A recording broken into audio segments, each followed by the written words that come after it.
Hi everyone, welcome to the Granby Mini Medical School. I'm Dr. Herb Abelson, and I'm going to be your host over the next few weeks as we create episodes of the Mini Medical School which we hope are going to be informative and interesting for you to watch. And I might add, fun for you and for us in the process. We're going to talk about things like, what does it mean to be a medical student? And corollary of that is, how do we even choose medical students? What it means to be a doctor in training and a doctor in practice, what kind of problems do they have?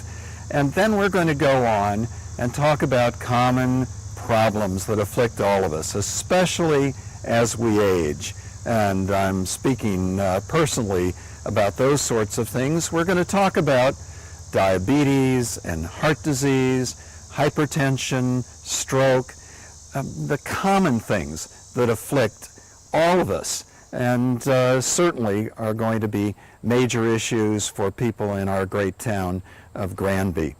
So I hope you'll stay with us. I hope this is going to be informative and interesting and most of all fun. And what I would say to you is, let's get started.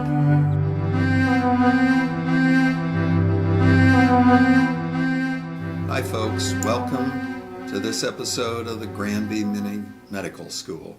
I'm Dr. Herb, and with me is Lieutenant Mike Pandora of our Granby Fire Department. I'm particularly interested in talking with Mike because he has done something extraordinary. And the secret that Mike has, I want him to tell you right now.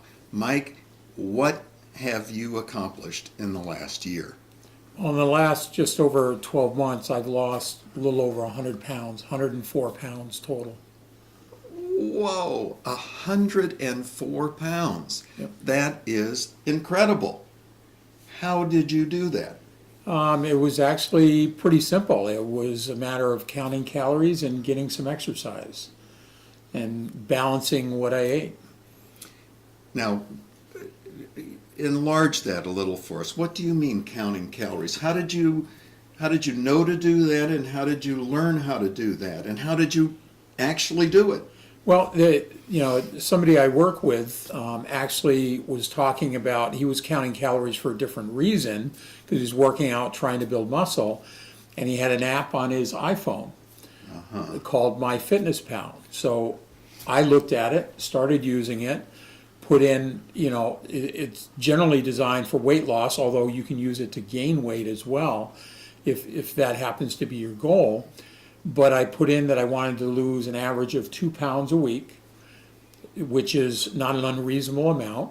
So it told me how many calories I needed to eat and what percentage of carbohydrates and proteins and fats, and you try to kind of balance that out as best you can, as close as you can get to it, and you count your calories. So I started counting and literally weighing and portioning out everything, single thing I ate during the day and keeping track of it.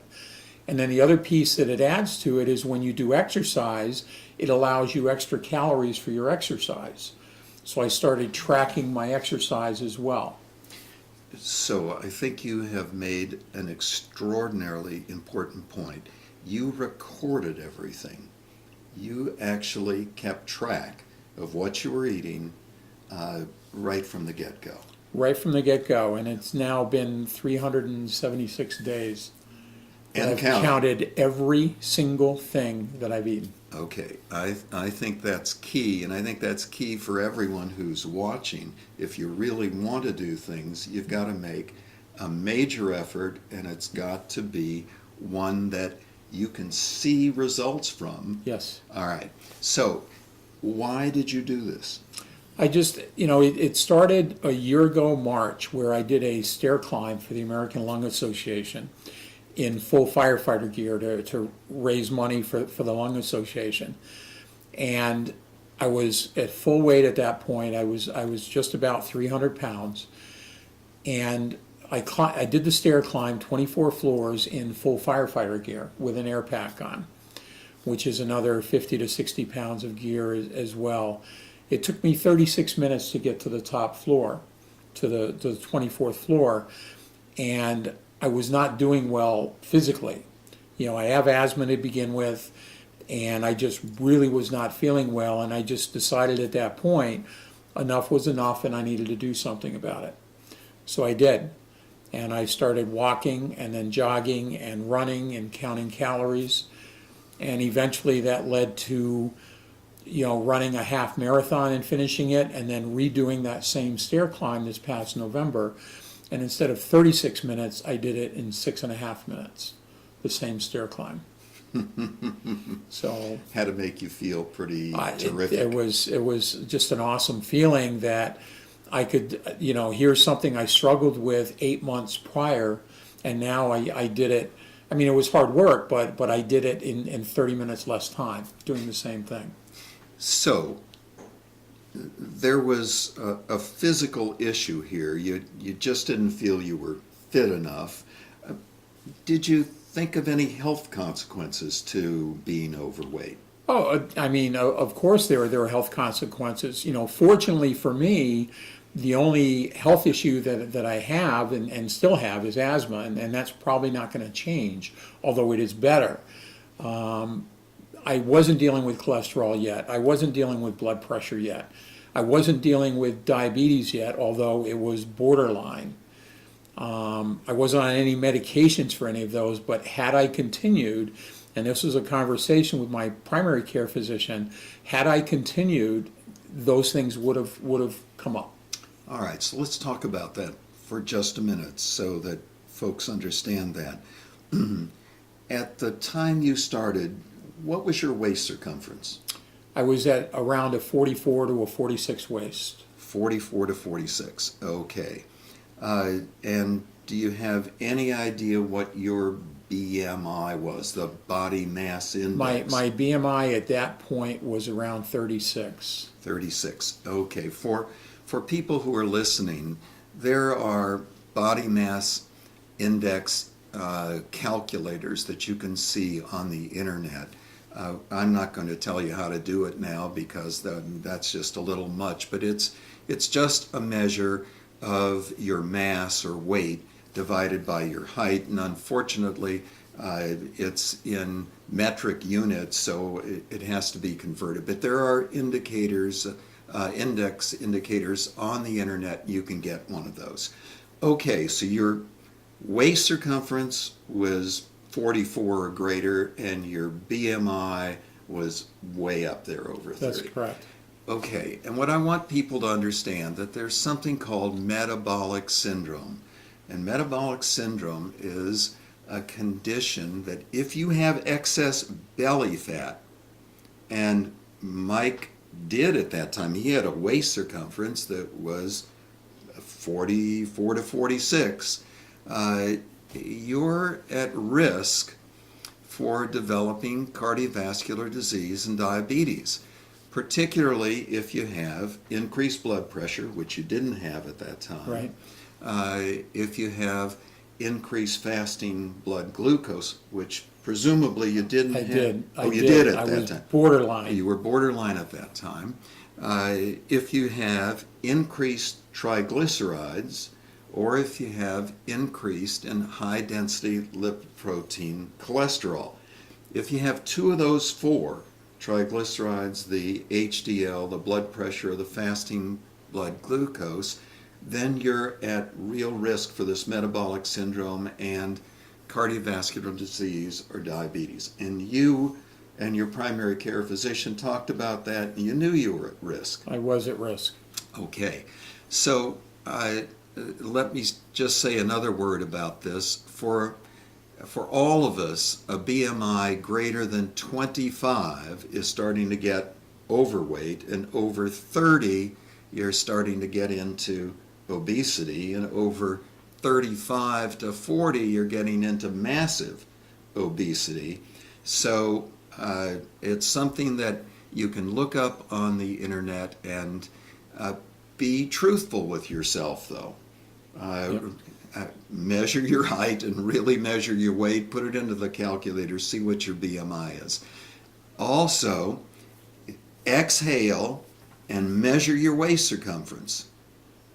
For metabolic syndrome, for the possibility of getting it, once it's greater than 40 for males, you better start to think about it.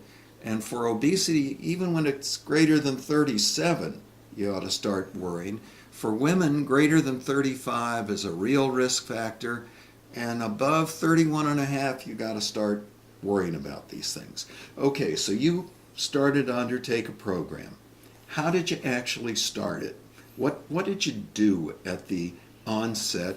What were those first days like that got you going on this? Because weight loss, if you were 300 pounds, you tried to lose weight in the past, didn't you? I did, and I was successful with different programs, but I gained it all back. Okay, so you yo-yo. Absolutely. Like almost everyone Yep. who tries to lose weight. Almost any diet that's out there will make you lose weight for a while. However, you come right back up. So how did you get your mind around this to say, I'm going to change my life, which you really have to do? How did you do that to say, I'm going to lose this weight and keep it off? Well, I just got it in my head that, counting calories and portioning things out, and to a certain extent making smarter choices with food as well. But I wasn't going to eat anything special. I was going to eat normal food. Okay. I was not going to do the no carbs or do the Right. prepackaged Right. whatever. I was going to eat normal, plain, healthy food. And that's what I did. A lot of chicken and fish, some red meat, but not an over amount. Lots of fruits and vegetables, which I like anyway. Whole grain carbs and just healthy choices. And then portion control. And what I found over time was that I wasn't needing to go back for second and third helpings, that realistically, if I ate the right portions to begin with, plus I ate 3 healthy meals and 2 to 3 healthy snacks every day, so I'm eating every couple of hours, what I found was that I wasn't hungry. And it was spread out. It was enough food. Rather than in the past, I would go hours and hours and hours without eating anything. And then by the time I would eat, I was starving, and I would overeat. And through all this, I did a lot of different reading, different books and so forth, and different theories. And really what it came down to is what we all know is you need to eat every 2 hours. Mm-hmm. Small amounts every couple of hours. And that's what I've gotten to. I mean, I go to work now, even at the fire station, and I take a lot of quick, easy snacks. And usually that's a piece of fruit, it's a yogurt. In some cases, I have protein bars or low-carb protein shakes. I have some of that stuff, but a lot of it is just fruits and yogurts and vegetables and carrot sticks and things like that I can eat quickly. They're low calories. They're healthy. They're all of those things that you need, and it's doing what it needs to do. High density nutrients without a lot of calories. Yep. It makes you feel like you're full, and it makes you feel satisfied, and you don't have to have the bag of potato chips. Correct. And you don't have to have French fries, and you don't need to have a Big Mac, because even though they taste good. Yes. Well, let's get back to that. How did you reward yourself in all of this? Because no one can just lose weight. Well, the thing of it is there were times over the course of the year, and Thanksgiving and Christmas were the 2 big ones. It's Yes. like, all right, how am I going to get through this and actually enjoy the holidays and everything, all the food that goes along with that? But again, it was the same thing. It was a matter of saying, all right, I'm going to have this piece of pumpkin pie, and that's okay. Mm-hmm. It's this many calories, it's this portion, and it's okay to have it. So I got up in the morning and we got things going, and Thanksgiving Day we actually had homemade cinnamon rolls for breakfast, which are high calories, high sugar, and all of that. But I got up and I had that breakfast, and we got dinner in the oven and all the things we normally do Thanksgiving morning, and then I went out and I exercised. in between breakfast and dinner. So the extra calories that I was planning on eating and that I'd already eaten part of, I exercised them off. And that way when I got to dinner, and I still portioned out dinner, I still paid attention to how much I was eating. I didn't need to pile the plate, but I ate some of everything that I wanted to eat. Do you actually weigh your food? I do. Good. And what kind of scale did you get? I actually have a digital scale in the Good. kitchen. Right. And the biggest thing is a lot of packages, like I eat frozen vegetables all the time. You just figure out the portions on the bag and you portion it out accordingly. It's already there for you. Meats, I absolutely weigh them out every single night. I go to eat a piece of chicken or fish or beef or whatever the case may be. And I portion it out and I weigh it out so that I know what I'm eating. And that's really the key, is knowing what I'm putting into my mouth and accounting for it. Rather than just saying, it looks like this or it looks like that. I know exactly what I'm putting in my mouth. When I have a bowl of cereal in the morning, I actually take a measuring cup and I scoop out the cereal so that I know what's in the bowl. And I actually can count it rather than guesstimating what I'm pouring out of the box. Okay. So you've really changed your life. Oh, without question. Okay. And I just want to emphasize to everyone, the only way to have sustained weight loss, you have to make a commitment to change your life. It's philosophical, it's emotional, it's real. You have to have a plan, you have to stick to it. But in sticking to it, Mike, you told us you rewarded yourself with a piece of pumpkin pie. Absolutely. What sort of range did you keep your weight in as you were going down? Because you can't hit every number. Did you have a range that you said, okay, I'm down to 250 today, and in the next week I'd like to be in 250 to 246 or 246 to 252, and I'm on my way down. How did you manage a range of weight? Because normally we go up and down. All of us do. Well, that's the thing with the counting of calories, and I programmed in that I wanted to lose 2 pounds a week average. That was my goal through the entire time, was to lose 2 pounds a week. And I planned my calories to have that deficit, which is basically 500 calories a day from what my normal calories are. And I just kept that going the entire time. And there were some weeks where I'd lose 3 or 4 pounds, but I didn't change my calories. I kept it at, because I didn't want to eat not enough calories. I wanted to make sure I ate enough calories to where I didn't start burning muscle and things like that. So I just kept that right at the same 2 pounds a week. And as my weight went down, my calories, the need was less. And the app on the iPhone just actually calculates that for you. As your weight goes down, it drops it 20 and 30 and 40 calories every time your weight goes down. So you weren't actually gaining weight some weeks? No. There were some weeks that I plateaued, that I just didn't lose anything. Right. And then I had to step back and take a look at, was I eating the right calories, which I knew I was, but the other big key was not getting enough water. This app also, calculates the amount of water. And you got to have at least 8 glasses a day. And the weeks where I plateaued, what I found was I wasn't drinking enough water. And as soon as I kicked up the water intake, didn't change my calories, but kicked up the water, then I'd get off the plateau and I would continue losing weight.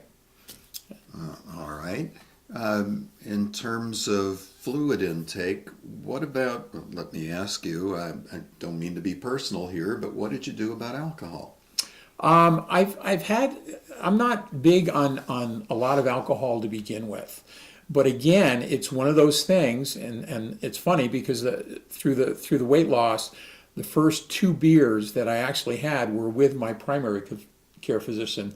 We had dinner together at his house with he and his wife, and again, it just, I know how many calories was in that beer.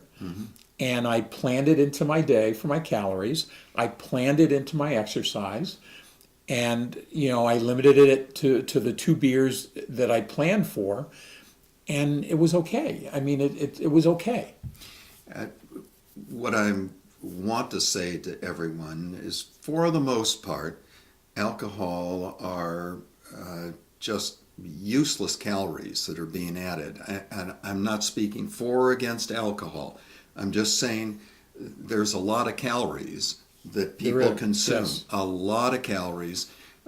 It's not calories that help you in any meaningful way. It's just more sugar that's going into your body. In fact, Mike, what about sugary drinks? Did you drink them before?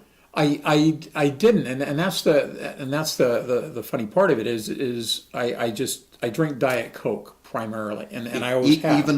Even before. Would I occasionally drink Gatorades and things like that? Sure, I did. But when you start looking at calories, a regular soda is about 150 calories of almost pure sugar. Right. Versus a diet drink or water is 0 calories.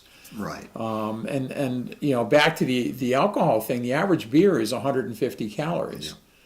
Yeah. So again, if you have 2 beers, there's anywhere from 300 to 400 calories depending on the beer. So if you're gonna do that, it's kind of like having a piece of pumpkin pie or apple pie. You got to plan for that 300 or 400 calories. So let me enlarge on that for a moment. A can, most 12-ounce cans of pop are around 135, as you said, Yep. 135 calories. If you take 135 calories per can, you have one a day for a year. That's 49,000 calories. 49,000, folks. That's 16 pounds.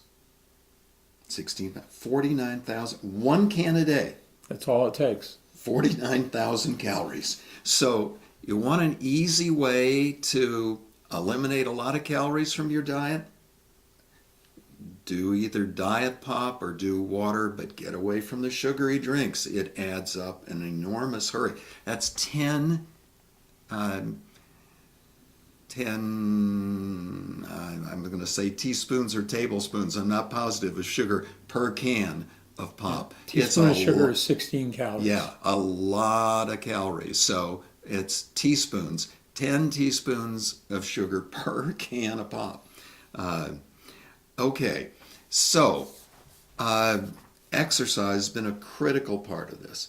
Now, if you hadn't been able to exercise as much as you do, what do you think would have happened? Because there's going to be some folks out there that say, I maybe could get on to this program, but I'm not sure I could do that amount of exercise. Were you an exerciser before? I actually was not. Uh-huh. And the thing of it is counting your calories.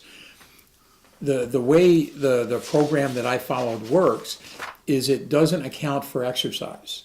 You can lose 2 pounds a week by simply cutting your calories. Mm-hmm. I mean, weight loss is one of 2 things. It's either calories lost or calories burned, one way or the other. Calories in versus calories out. Thermodynamics. So if you're not going to exercise as much, that means your body doesn't need it to begin with. You just don't eat as much. Mm-hmm.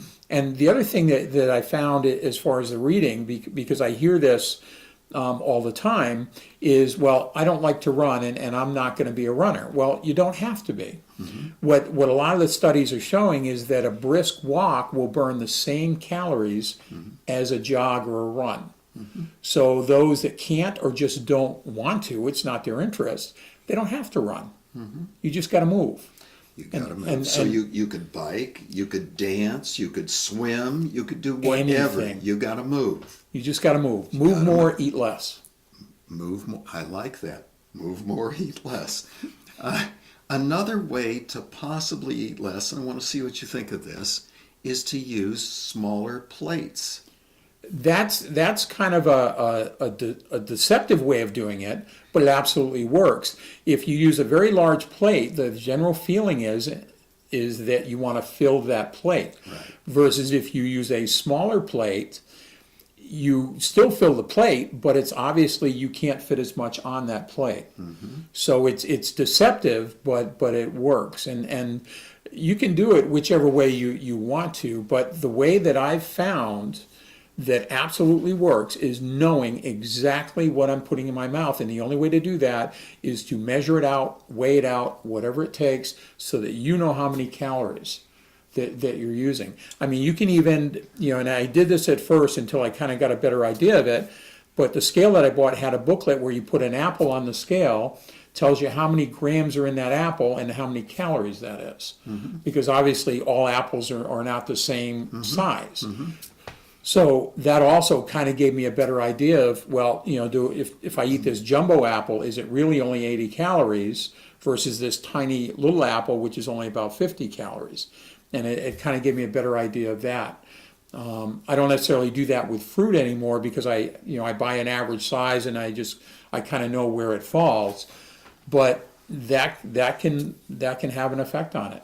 But the absolute best way is to know how many calories, regardless of what size dish or anything else, how many calories you're putting into your mouth in the course of a day. All right. Now, Mike, you're in a pretty stressful occupation between firefighting and EMS. There's a lot going on. There is, depending on the day. Depending on the day. And most of us, when we get stressful, we kind of reach for the sugar, for the fats. That makes us feel at least a little better.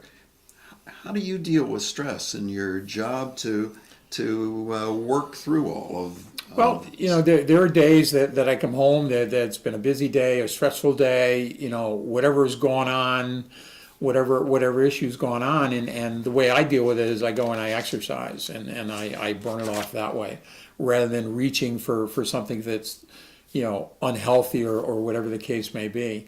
The other thing I do is every morning when I get up and I get ready to go to work, I grab a bag and I pack my food for the day. And, now I know that the only thing I'm allowed to eat during the day is what I brought with me. But I bring what I need to bring. So when I need that snack or whatever, it's already planned into my calories for the day. And here's what I get to take with me, and it's fruits and yogurts and healthy things like that. That's what I reach for. I don't have to stop at the convenience store or stop at the local fast food place and grab a snack because I already have it at work with me. And I have a healthy choice instead. So when a lot of folks watch TV or they're at whatever sort of event or spending time, they kind of mindlessly eat.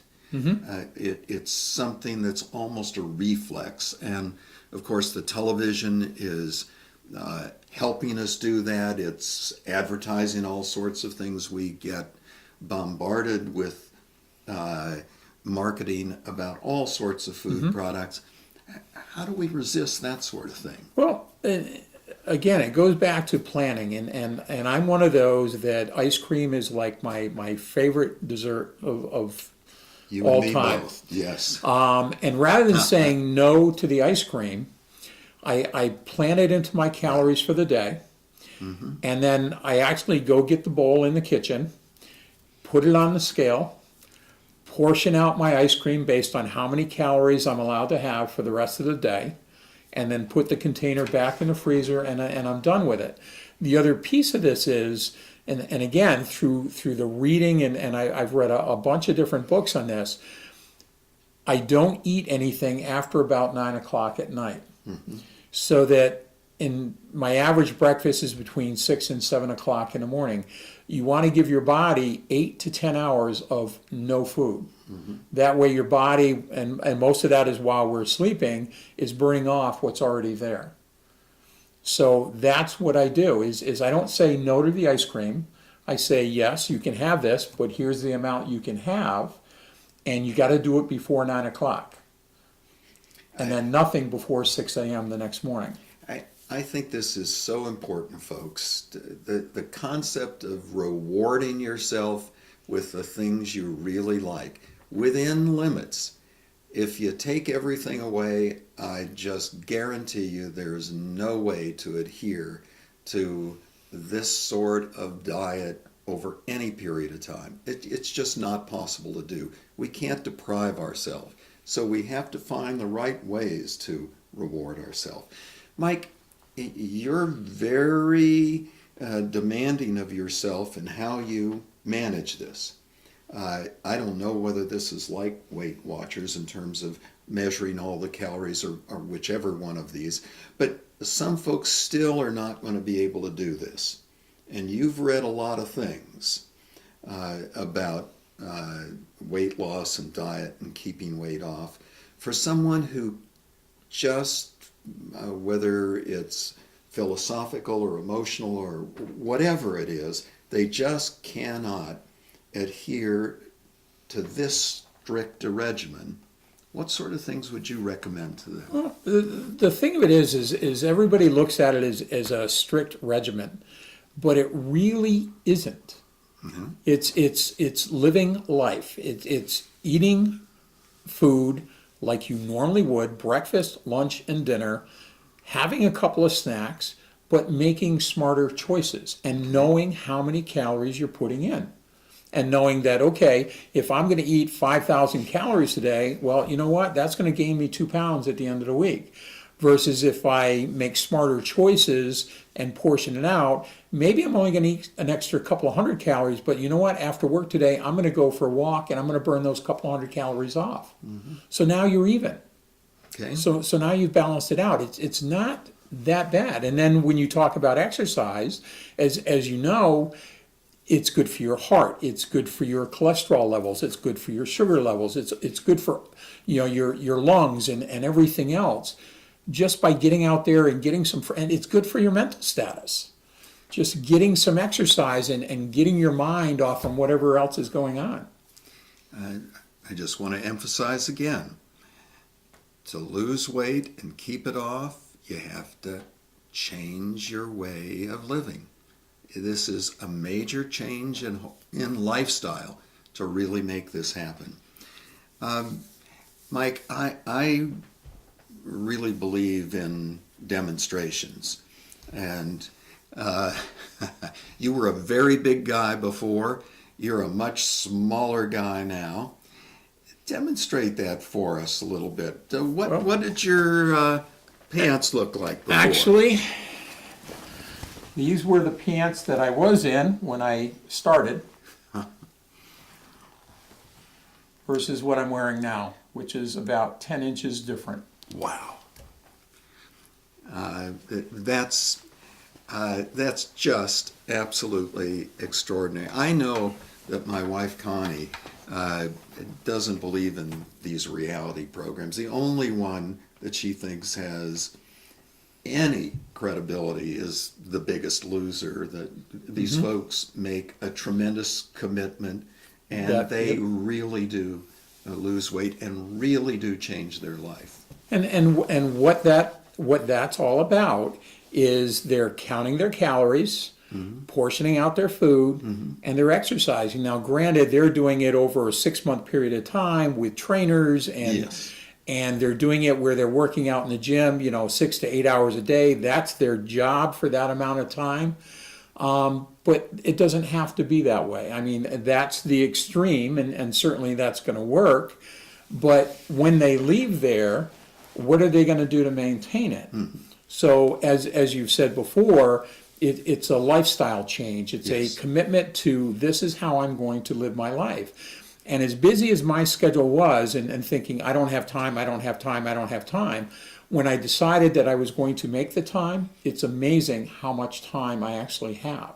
Mm-hmm. I went for a run last night that took less than an hour, and I burnt off 1,100 calories in less than an hour. Mm-hmm. Now, that was a full-out run, and I'm training for another half marathon, but still, it was less than an hour.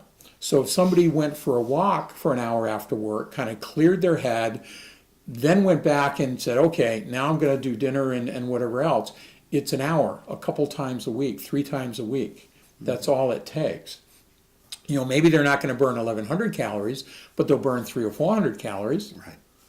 And, every 3,500 calories is a pound. So if you burn 3,500 calories in a week, there's your 1 pound a week weight loss, which is easy to maintain. Folks, I can't imagine this being any clearer or better example and demonstration of what you can do when you're committed to doing it, have a plan, and follow through. We really do have an obesity crisis in this country. All you have to do is look around. Perhaps all you have to do is look in the mirror. You do want to measure your waist, calculate your BMI, talk to your physician.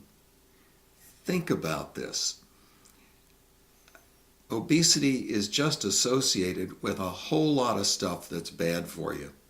It's associated with diabetes. It's associated with heart disease and hypertension and cancer.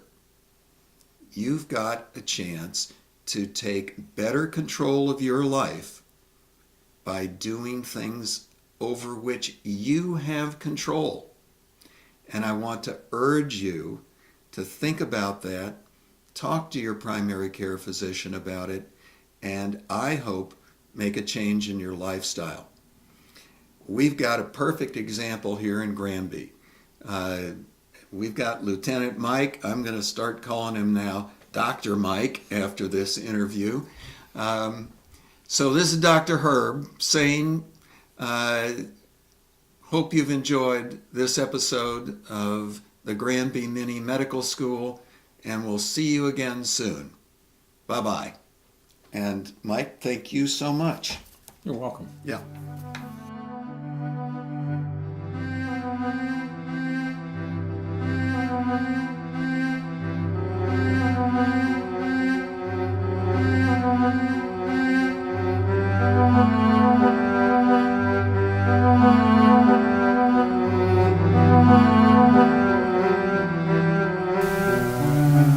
I wonder if they'd like it better if I put a little cinnamon and allspice on the pumpkins.